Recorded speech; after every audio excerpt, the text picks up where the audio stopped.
Today, we gather with a heavy heart to bid farewell to a remarkable man, the late Reverend Ayuba David Hazaman, a devoted servant of God, a respected public figure, and a guiding light to many.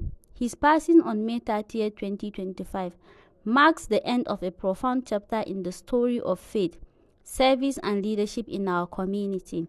Reverend Hazaman was more than just a clergyman. He was a pillar of strength, wisdom, and compassion. Throughout his life, he dedicated himself wholly to the work of God and to the betterment of society. Whether in the pulpit or the public square, he was never afraid to speak the truth, offering hope and extending helping hands to those in need.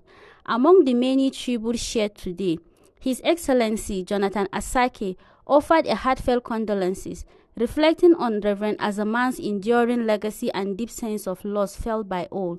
Hazaman, ever since his demise was announced, is very sudden and sad demise. There has been mourning everywhere.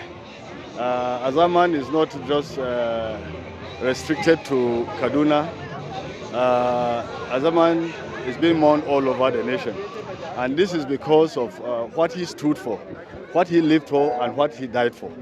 Hazaman was a dogged fighter for social justice.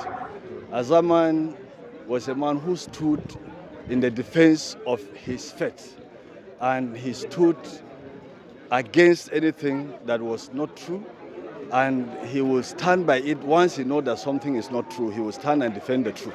And that is who Hazaman was. So Hazaman was a gallant soldier of Christ. Hazaman did not want marginalization or persecution of any kind. He stood for humanity generally. So that is what he lived and he died for. The Christian community, like I said, what he lived and died for. He lived and died, as a crusader for social justice, as a defender of his own Christian faith. He believed, he was a Christian, a pastor, and so he lived and died in the defense of his belief.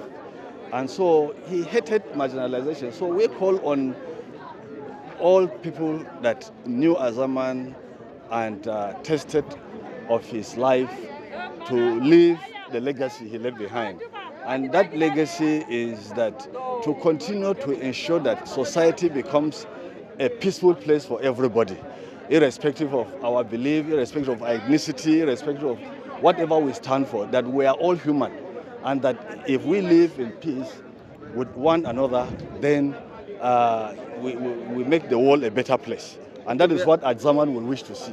His word captured what many feel, that we have not only lost a spiritual leader, but a father, a mentor, and a moral compass in a time when such voices are needed most.